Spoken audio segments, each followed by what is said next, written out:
When we're at school, we often asked to make a choice. Is it Shakespeare or the second law of thermodynamics? Is it Debussy or DNA?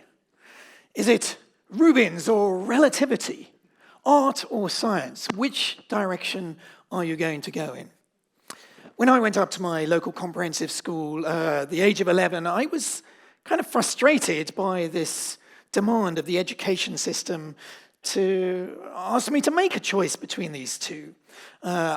It was the first time I'd been in a lab, the scientific lab, and I was terribly excited by the power of science to tell us where we've come from, a big bang, where we're going towards. So I fell in love with the world of science to give us an idea of our place in the universe. But at the same time, I was also got the opportunity to learn the trumpet. I played in our local youth orchestra in Oxford. I enjoyed signing up for the theatre that our school did. I enjoyed the creative arts as well. And so I found it deeply frustrating when, as school time went on, I was sort of asked to make a decision between these two. But I was very lucky at my school to have a maths teacher, Mr. Bailson, who, when I was about 12 or 13, in the middle of the class said, "Du Sautoy, I want to see you after the class." And I thought, oh gosh, I'm in trouble now. And he took me around the back of the maths block, and I thought, oh, I'm really in trouble now. But then he said, "Du Sautoy, I think you should find out what mathematics is really about. Because it isn't what we're doing in the classroom, all of this long division, sines and cosines and things like that. It's something much more beautiful." And he recommended a few books to me, which he thought would give me some idea of what maths was really about. And I went up to Oxford that weekend, and we went to a bookshop, and I got these books, and it was being like given a key to a secret garden. And these books just opened up just the beauty of mathematics. And one book in particular, which made a very big impression on me, was called A Mathematician's Apology. It's a book by G.H. Hardy, a number theorist. But in this book, he describes not exactly mathematics, but what it means to be a mathematician. And I began to understand that being a mathematician actually could be a way to bridge these two divides between science and art, because Hardy described being a mathematician in such a creative way. You know, he said a mathematician is a creative person. A mathematician, like a painter or a poet, is a maker of patterns. I'm only interested in mathematics as a creative art. And he gave a few proofs of some mathematics there, which felt like being told some fable or some story. And I began to realize that mathematics is a wonderful place where you can be truly creative. So I decided that I would not have to make a choice, because I could be a mathematician. Mathematics is clearly the language of science, and yet somehow it had this connection to the creative arts as well, being compared to being a painter or a poet. So I chose the mathematical route. But in the years that I've been a mathematician, I've spent a lot of time still indulging my passion for music, for theatre, for the visual arts, architecture. And I spent a lot of time, had the privilege of being invited into the artist's studio, or the theatre company's rehearsal space, or the concert hall to work with orchestras, to explore a little bit about what they do. And as I've spent this time with creative artists, I've realized not only is mathematics actually much more creative than people realize, actually the arts themselves have a lot more structure and mathematics in them than I think many people realize. And I like this quote of Stravinsky's, who says, you know, if you talk to a creative artist, structure is incredibly important to what they do. Stravinsky wrote, "I can only be creative under huge constraints." Just given the blank stave, or the blank stage, or the blank canvas, it's very hard to be creative with nothing to give you any sort of structure. So artists very often enjoy choosing some sort of structure to help their creativity. Now, for me, if I was going to define mathematics, it's not about arithmetic and long division. I think a lot of people think, what is it this guy is doing in his office all day in Oxford? Is it long division to lots of decimal places? And, surely a computer has put me out of a job. But actually, for me, I would define mathematics as the study of structure. And that is the connection, that art depends on a lot of structure for its creativity. And Stravinsky kind of recognized this. He was aware of the power of mathematics to be able to stimulate his creativity. He wrote, "The musician should find in mathematics a study as useful to him as the learning of another language is to a poet. Mathematics swims seductively just below the surface." But a lot of other artists actually don't realize that they are exploring mathematical ideas. Sometimes they are discovering mathematical structures for the very first time before the mathematician or scientist realizes that they're an important structure for understanding the universe. So I've decided to sort of pull all of these stories that I've gathered over my years, spending time with theatre companies like Complicité or musicians, composers. So I brought all of these stories together into a book which sort of explores how much mathematics there is bubbling underneath the creative arts. But similarly also to demonstrate within the book how much creativity is important for discovering mathematics, and the two really feed each other. And I structured the book as 9 different mathematical structures and exploring how artists have used these particular mathematical structures in their work. I've called these structures blueprints because I feel like they are blueprints for the way that an artist might sort of fill out these structures. And what I want to do in this talk is to give you a little taste of 3 of these structures and the way that artists have used them for their creative ideas. Marcus, the 3 things you're going to do are going to go better if we... Yes, absolutely. Thank you.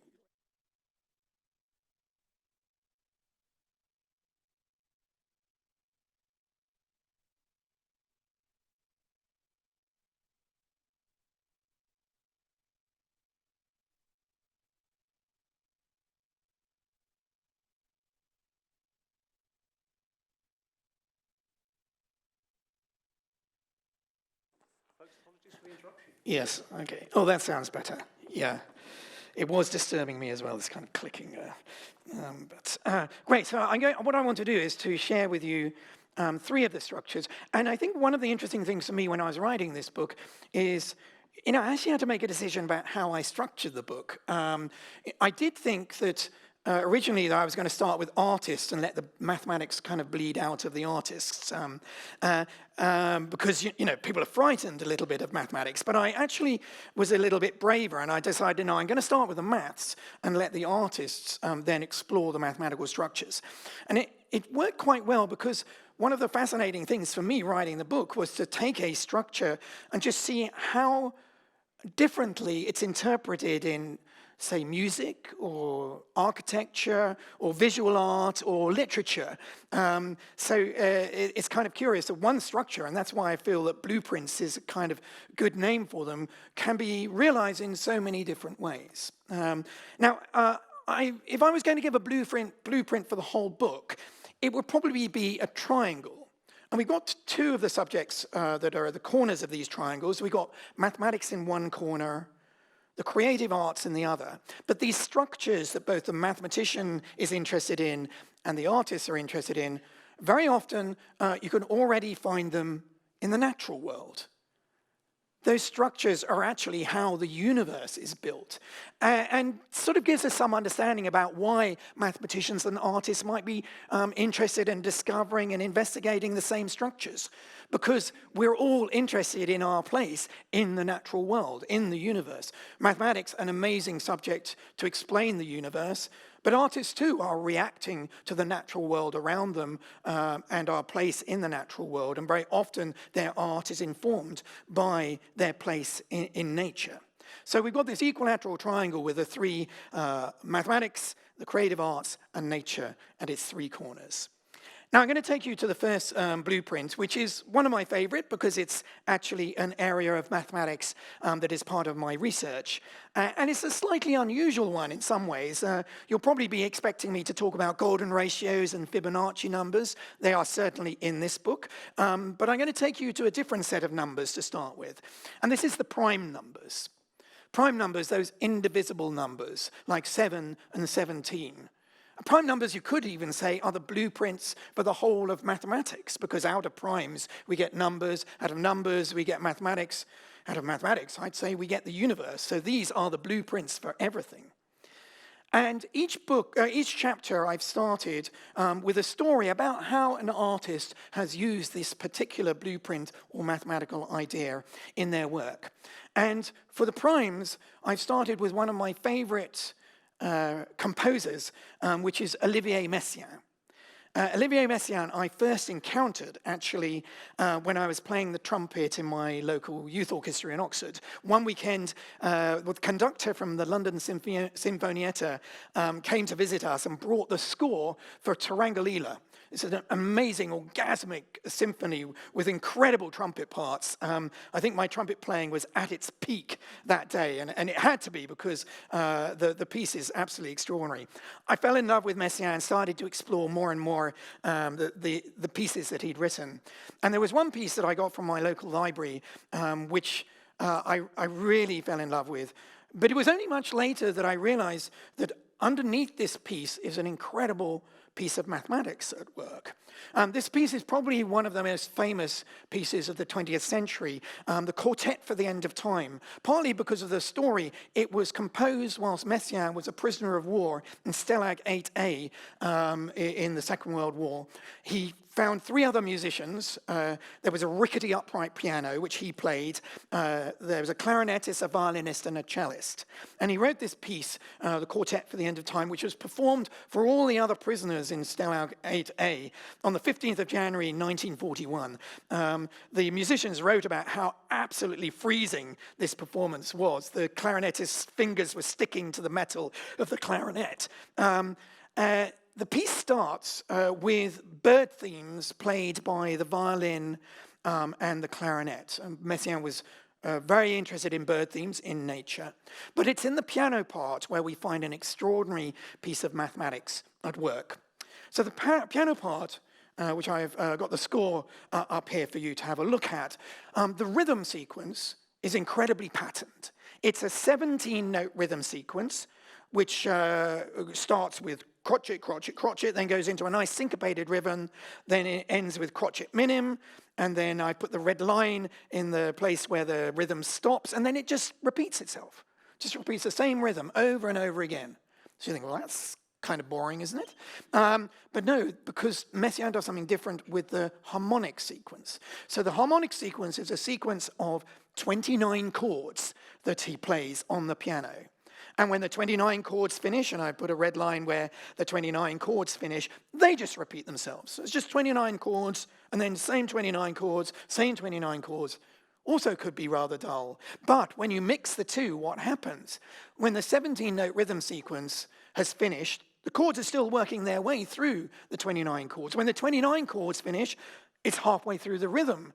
And so the choice of 17 and 29 is very clever, because you'll see that they're both prime numbers. And the 17 and 29 keep the two things, the rhythm and the harmony, out of sync, such you never hear the thing come back to the beginning again. It needs 17 times 29 chords, by which time the movement is already finished. Just imagine if he'd chosen 15 and 30. That would repeat immediately, 15, 15, and already you're back in sync. So the choice of prime numbers creates this incredibly unsettling effect of nothing quite repeating, although you feel like something is repeating underneath this. So I thought we would just listen to the opening of the Quartet for the End of Time. You can hear these two primes beginning to work against each other.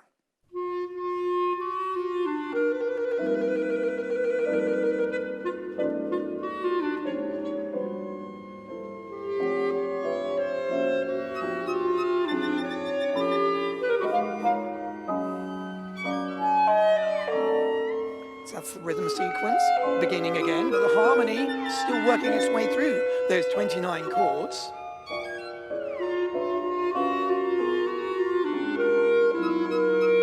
And now the chords are finished, and when they're starting to play again, it's a completely different rhythm. So it's a wonderful effect. And I was kind of intrigued, did Messiaen know a lot of mathematics to be able to do this? He's actually a character that comes up quite often in this book because there is so much mathematics bubbling in his music. And I asked George Benjamin, a composer who's worked with Messiaen, how much mathematics did he know? He said, Messiaen didn't know any mathematics. He came to these structures for their aesthetic value musically. So it's almost like he discovered the prime numbers through his investigation of the way that they can work to keep things out of sync. This is a trick actually that is used not just by wonderful classical musicians like Messiaen, but also Radiohead, for example, loves disrupting rhythms.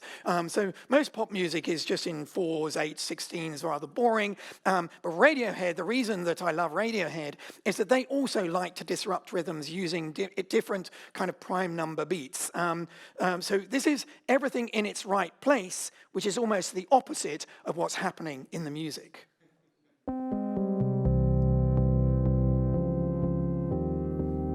If you try and count what's happening, you find there's 5 beats in the bar, and then it goes to 6, and then down to 4. You never quite know where you are. You try and dance to this, it's almost impossible.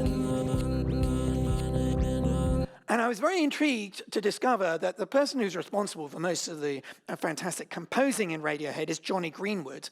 Johnny Greenwood, when he was playing in his local county youth orchestra when he was a kid, also played some Messiaen. Wasn't in my orchestra, and he fell in love with Messiaen himself because of being exposed to it, and I think, understood the way that you can use interesting numbers to create effects in the music.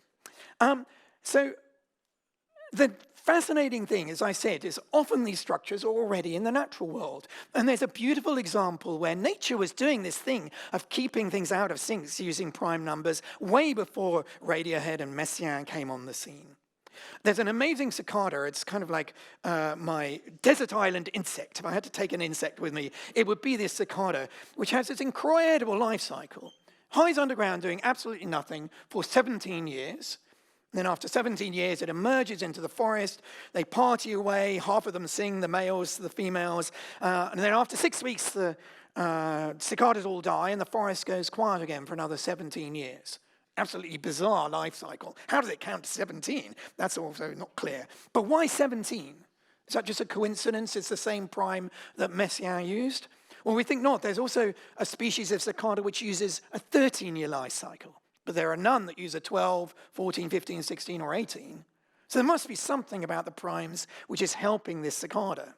And we think it's the same thing that happened with the Messiaen. Imagine a predator that appears periodically in the forest as well. So we're going to make the predator appear every 6 years. What if the cicada appeared every 9 years? Well, they're going to get quickly in sync, because the second time the cicada appears, year 18, it's divisible also by 6. The cicada gets wiped out.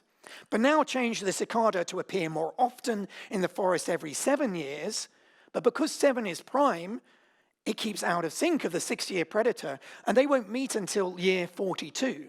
That prime is helping the cicada to survive. The predator dies out, didn't know its maths, dies out, good message in this world. You know your maths, you survive. And so it's the same idea. The predator and the cicada are like the rhythm and the harmony in Messiaen. The primes are being used for the evolutionary survival of this cicada. And this is what's so lovely. Time and again, with these structures that I see in the book, often they're already there in the natural world. So we've seen a wonderful piece of music, 2 pieces of music that use the primes. Where else do they get used? Well, one really curious place that I discovered that primes are really important is in the work of William Shakespeare. Now, I was quite surprised because William Shakespeare I generally regard as a wordsmith, not as a nerd of numbers. And actually I got asked by a festival to do a presentation about Shakespeare and maths for one of Shakespeare's anniversaries, and I was like a bit stumped. I didn't know what to talk about. But the lovely thing about being a fellow in an Oxford college is that I spend a lot of time talking to people from other disciplines. And one lunchtime, I got to sit next to Will Poole, who's our Shakespeare expert, and I asked him, look, I've got to give a talk about Shakespeare and maths. I don't know anything about this. And he said, no, actually, there's a huge amount of mathematics bubbling underneath Shakespeare's work. You, of course, all know that Shakespeare writes in an iambic pentameter. So there's already a little bit of pattern there. 10 syllables, 5 groups of two, short, long, short, long, short, long, short, long, short, long.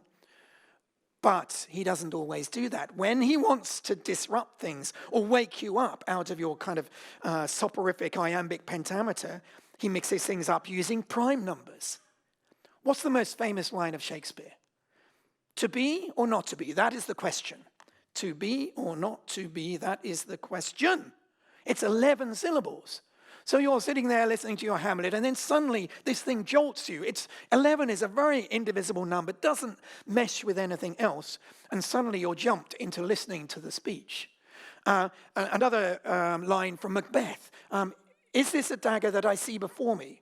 It's also 11 syllables. And he didn't need the that. He could have just missed out the that, and it would have been 10 syllables. But 11 is his way of saying this is important. And if there is magic afoot in Shakespeare, which often there is, this goes down to 7 syllables. So Midsummer Night's Dream, when Puck is squeezing in the love potion to make the lovers fall in love with the wrong people, what does he say? Churl, upon thy eyes I throw, all the power this charm doth owe. It's 7 syllables. 7 was his code for there is magic happening now. When shall we three meet again? The witches also speak in 7s. So Shakespeare was using these prime numbers like a code to tell you something. And of course, if you look at Shakespeare's time, unlike when I went up to school where this divide seemed to be forced on you, mathematicians and artists and theatre makers and musicians were all talking to each other. John Dee is producing the first printed volume of Euclid's Elements. It's quite likely that John Dee and Shakespeare met each other. So prime numbers can be used in many different ways, both in literature and in music and elsewhere as well. All right, so that was a kind of number structure. I want to take you now to a visual structure, a geometric structure, because they could be quite clearly used maybe by, say, a visual artist. And I'm going to take you to the idea of the way that a fractal can be used by a creative artist. The story that I start this chapter with, this blueprint, is a story of an artist that also didn't know what he was doing mathematically, but created in his artwork an amazing examples of these geometric structures called fractals. So a fractal has the property, it's a geometric shape that if you zoom in on a fractal, it never seems to simplify. It sort of has infinite complexity. As you try and simplify the structure, it never does. And so the artist who tapped into this idea for his creative work is Jackson Pollock. So Jackson Pollock is an interesting artist. Partly his paintings have sold for some of the record-breaking prices at auction. But the quality of a Pollock that's kind of interesting is that what he is making has a fractal geometric structure. Now, I think a lot of people sort of think, well, gosh, couldn't anyone make a Pollock? All he's doing is flicking paint around. When my kids are painting at home, quite often the room looks like a Pollock after we've finished. So maybe you could just fake a Pollock. And indeed, I tell the story of somebody who discovered 20 unknown Pollocks in his attic. And they looked incredibly convincing. But it was a mathematical analysis revealed that actually these were fakes, because Pollock's painting have this wonderful quality that as you zoom in on them, they never seem to simplify. Obviously, at some point, you start to see the pixels of paint. But here, there's 4 images from one Pollock, and I've zoomed in closer and closer and closer. You can probably tell which is the closest one because you're starting to see the texture of the paint. But the other three, I think it's quite hard to tell, which is the next nearest, which is the far picture. So actually, if you go around from the top left round to the top right in an anti-clockwise, that is us zooming in on this picture. And I think that's what makes a Pollock so exciting, because when you're in front of a Pollock, you sort of lose yourself in the painting. You don't know whether you're near or far. It's sort of, that sense of scalelessness is what makes these paintings, I think, so special. So why is it so difficult then to fake what Pollock was doing? Why doesn't everyone able to produce this kind of fractal geometry? Well, Pollock had a very unique painting style. If we were going to fake a Pollock, what we would do is put the paintbrush in the paint pot, and then we would start flicking like this. But look what I'm doing. I'm actually making myself in just a very simple pendulum. And pendulums are incredibly regular. So the pattern that I would make by doing this will actually have a regularity to it as well. But what Pollock was doing was not just flicking like this. He almost danced his way through the painting. So he would move his shoulder back and forth. The whole of his arm would be moving. He would be moving as well. I mean, he was a big drinker, so maybe he was also drunk at the same time. But this actually meant that what he was doing was not a simple pendulum, but an example of a double pendulum, which is something that we know is chaotic in nature. A double pendulum is very hard to predict and is chaotic in nature. And the geometry of chaos is a fractal. So if you create a chaotic system, put a paint at the end of it, set this thing off, then what you will see on the canvas is an example of a fractal. So actually there is a way to fake a Pollock, which is you set up one of these chaotic pendulums, you put a paint pot at the bottom, and here is my attempt to fake a Jackson Pollock using a chaotic pendulum. I put this on eBay and it didn't sell for anything at all, so I'm very disappointed, but I'm still working. It was only #1. So now this idea of the fractal, you see, is again related to the natural world, because I went to Pollock's studio, and it's in the middle of the countryside. And as you arrive, you're surrounded by forest. And I went there during the winter time, and the trees had lost all of their leaves. And you are essentially surrounded by fantastic natural examples of fractals. A tree is a good example of a fractal because it has a big trunk, then it branches, and then the branches called smaller branches. The branches become twigs and smaller twigs. The structure of a tree is this kind of replication of structure at smaller and smaller scale. And you see that all over the natural world. Take broccoli, for example. If you take a photograph of broccoli or a cauliflower and then take off one of its florets and take a picture of that close up, it sort of looks like the original structure. So nature quite likes fractals because they've got easy algorithms, which is just kind of replicating a structure at smaller and smaller scale, but yet can produce quite a complexity. I mean, for example, my lungs are fractal in structure, sort of main branch, smaller and smaller. This is actually very, so in some ways what was happening was Pollock was going in from the outside fractals that he had in the countryside, and then he was making these kind of abstract versions of nature. He was reproducing the natural world by making these, the drip paintings that he did. And we even have this idea of a fractal dimension, which measures how fractal something is. It's a dimension between 1 and 2. 1 is just a line, 2 is the canvas filled with paint. And somehow these are almost in between just a line and the whole canvas filled. And the Pollocks that we love are the Pollocks whose dimension is closest to the dimension of the fractals we see in nature. We are responding to these Pollocks because they are an incredibly beautiful abstract representation of things that we are comfortable with, namely the natural world around us. This has been capitalized on because if you want to create something which looks very natural, then you can use some fractals. Another visit I made was to Pixar studios on the west coast of America. And you might think, well, Pixar is A lot of animators, sure, it's just full of artists. Half the people that are working at Pixar are mathematicians who are implementing the ideas of fractals to be able to create very realistic natural environments. And at the time, they just produced the film Up, this beautiful film with the grandpa and the kid and the balloons and the dog. But it's the natural environments behind which are incredible. The jungle scenes are all created using the ideas of mathematical fractals.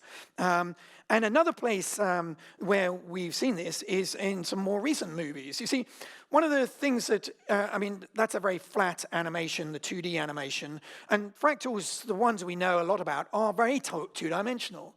And this is the Mandelbrot set, which is this incredible sort of structure, very simple algorithm which generates it. But as you dive into this, anyone who went clubbing in the 90s will recognize these images because they were the ones we danced to. But the current movies, they wanted something which was a little bit more three-dimensional, not this flat kind of space. So there was a question asked, is there kind of a three-dimensional version of this Mandelbrot set? And it took mathematicians quite a while to tease out how to make a kind of three-dimensional environment which had this kind of beautiful property of kind of almost like choral or weird worlds going on. So we've discovered this thing, a three-dimensional kind of fractal, which is called the Mandel bulb. And it took some time to actually find a formula which kind of teased this out. But this structure, when it was shown to the guys who make the Marvel universe, they fell in love with it. And they decided to use it, the Mandel bulb, in a few of their creations of weird worlds that you see in the Marvel universe.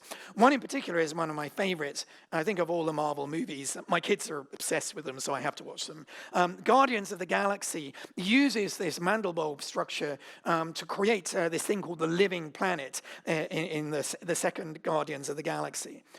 So these are very powerful tools for creating natural and rather weird alien environments. Now I want to come to my third structure, and this is again a geometric one. And what we're going to do is I want to give you a beautiful case study and really not only just talk about, but to really show you how a mathematical structure gets used by a creative artist to make something, in this case, a piece of music. So we're going to explore, and we're going to play for you a little bit later on, a piece of music which uses a Platonic solid for its creation. So the Platonic solids are things like this dodecahedron, tetrahedron. Actually, artists have been obsessed with these kind of shapes for a long time. You find them being drawn by Leonardo, for example.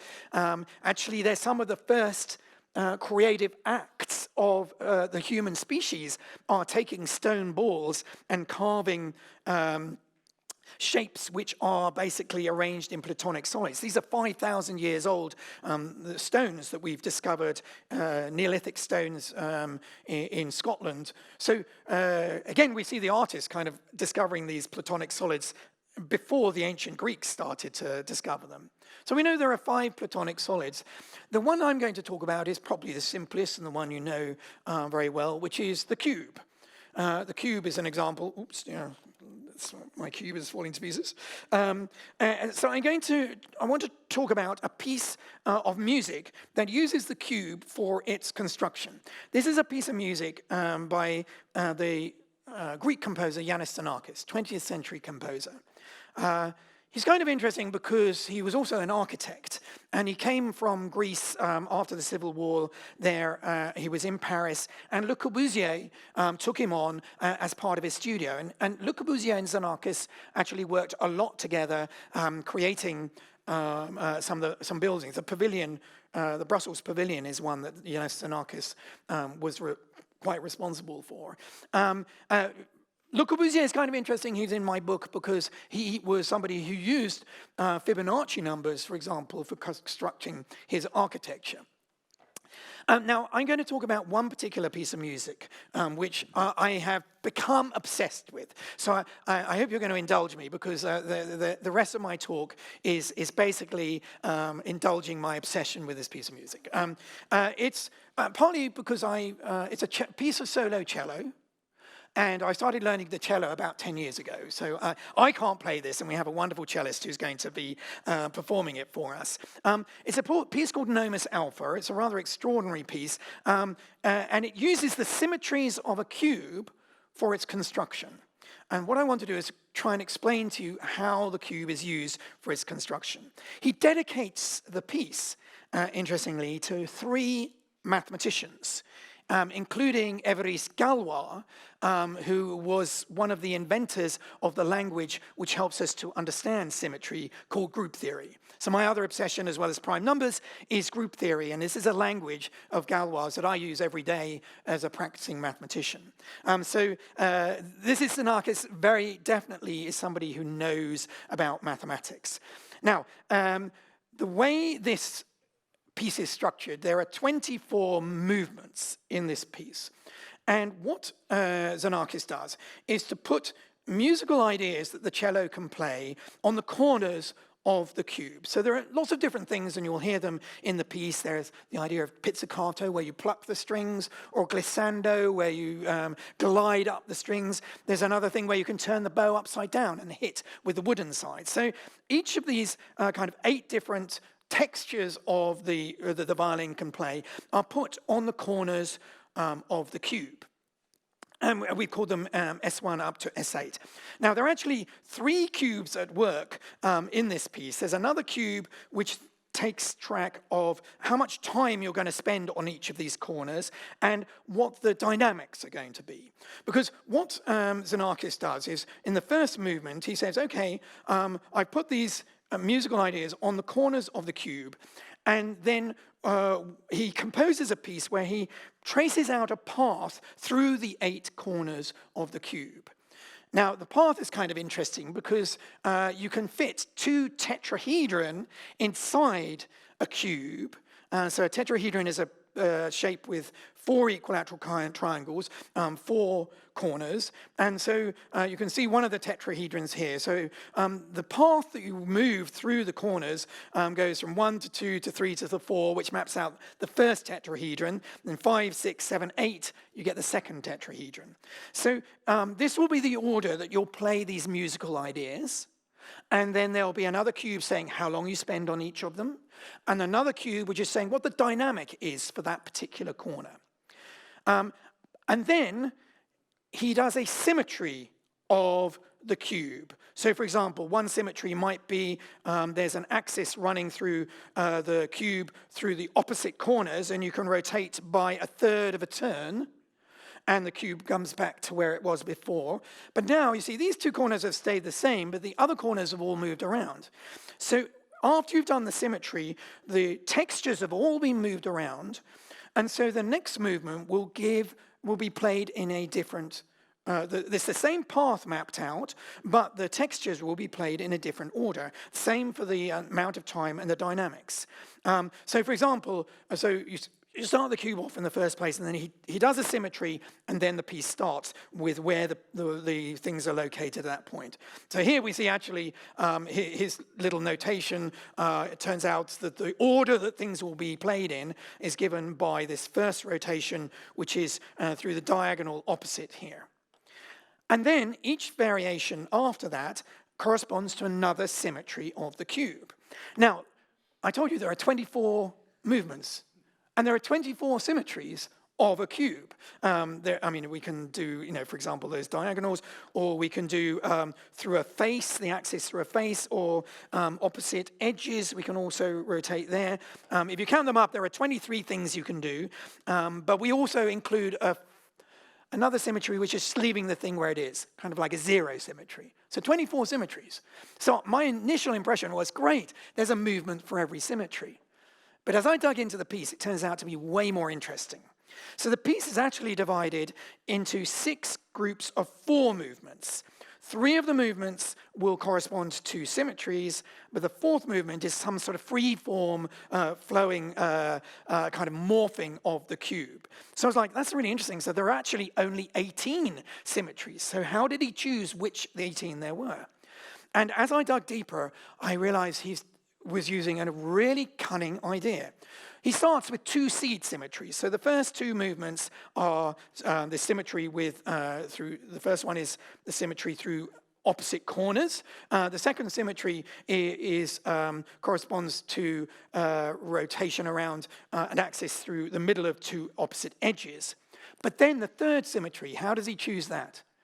He combines the first symmetry, does that with the cube, and then he combines the second symmetry, and then the combination of those is actually a third symmetry that we could do in one go. So actually, the combination of those 2 symmetries, as if the cube had just been rotated through a face. So he gradually builds up. Each symmetry is built out of the 2 previous symmetries. You just combine those, and you get a new symmetry. This actually might be rather familiar because it's the way the Fibonacci numbers are defined. You add the 2 previous numbers to get the next number in the sequence. But Xenakis is doing this with symmetries. And as I plotted out the symmetries that you get, you see this incredible path. So sometimes you'll actually see the same symmetry twice. The longest path that you can make is 18 symmetries before the thing repeats itself. If you choose 2 other seed symmetries, you can get back very quickly in 6 symmetries. And I'm very intrigued, and I still haven't found out, how did Xenakis find that 18 is the longest that you can do when you take the cube? Was it just experimenting? How did he know it was going to be the longest? So here is actually where the path of this through the 18 symmetries, and some of them appear twice because you can get them in different ways through this path. Now we have something called the Cayley graph of the symmetries of an object. So the 24 symmetries are here. This is like a little map. Now this little map is going to be on the screen for you as we play this piece. Because what I'm going to do is to ask my cellist in a moment to come up, and actually we're not going to do it as a solo cello piece, we're going to do it as a duet. I'm going to be on the visuals up here, giving you a guide to the way the mathematics of the cube is working as the piece is played. I must admit it is, maybe I shouldn't say this before you've heard the piece. I think it is quite a challenging piece to hear for the first time. It's incredibly acrobatic. And so what I wanted to do was to give some visual guide to what is happening as you listen to this piece. So what you're going to see is an animation that I made with Simon Russell, who I've been working with kind of trying to realize mathematical structures in music. And what you're going to see is, as the piece is played, you're going to see the path. Actually, I can show you just in this. So there was one of the symmetries, and now the first corner is being played. And as you hear the textures change, this little ball will run across the cube, playing different textures as you'll hear them. And you'll see on the sides, there's also the symmetry we're on and what 2 symmetries it's been built out of. And we also have the little Cayley graph, which is the map of where we are at the moment in the 24 symmetries that make up this group. So this hopefully is going to give you a little bit of a guide to how Xenakis kind of made this piece. I've actually done this with a few cellists who've come to this piece for the first time and found this animation actually very useful in learning the piece. But we're very lucky to have tonight Alfia Bikova, who is who is an expert in this piece, knows it very intimately. And so I'd like you to give a big round of applause to our cellist who's going to be playing the piece.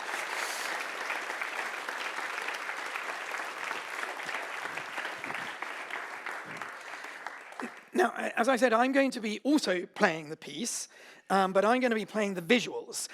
So I also have to follow the score like a hawk. So I'm just going to bring up the... Is that good? All right. Fantastic. So there's our cube, and it's ready for the first... No, I need my glasses for this as well. So.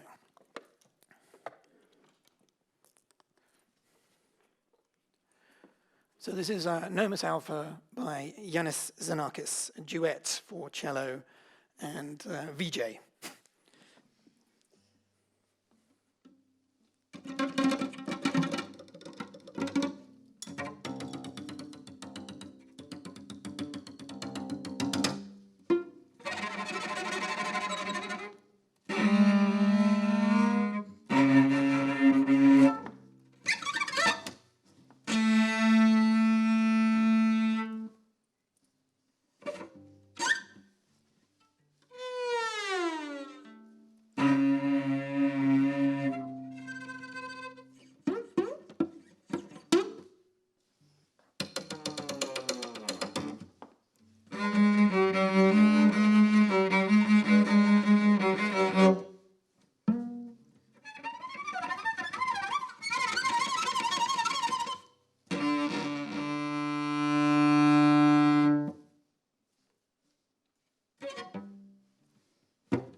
Thank you so much.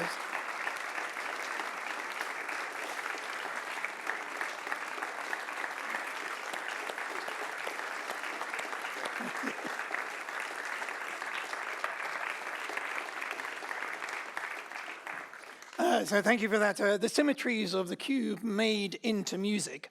But for me, one of the exciting things about this dialogue between the two, the creative arts and mathematics, is that, to do mathematics, you need an incredibly creative mindset. And by working with the creative artists that I have over the years, I think it has stimulated the ideas that I've developed mathematically. So this is really not just a one-way conversation. It's not just the musicians or the visual artists plundering the cabinet of wonders of the mathematician. Very often, the artists are discovering these structures for the first time. And I think what's especially interesting about the time I spent with this piece is that that idea of a Fibonacci sequence of symmetries. I've seen it in the Fibonacci numbers, sure, it's very well known, but the idea of taking two symmetries, combining them together, and creating another symmetry, unlike the Fibonacci numbers, which go off to infinity, if you take any symmetrical object, these do eventually come back and repeat themselves. And one of the questions is, if you take two symmetries, what is the longest path for any symmetrical object? The cube, it's 18 that you can create, but what about a dodecahedron or a tetrahedron? And the time that I spent with this piece of Xenakis actually has resulted in me going in a new direction mathematically. And that's, I think, so beautiful, the example of spending time with a piece, it asking new questions, which now the thing that I'm spending a lot of my time doing. Can you work out, is there a formula which take a number, a shape with a particular number of symmetries, what will that longest path be? And it seems to be a very wild problem that Xenakis is asking about symmetrical shapes. So I think that's why it's so important that we maintain this dialogue and don't ask people to separate, are you a scientist, are you an artist? Every scientist is an artist, and every artist has science and mathematics bubbling under what they did. Just as Stravinsky said, for the creative artists, mathematics is like another language is to a poet. It bubbles seductively just below the surface. Thank you very much.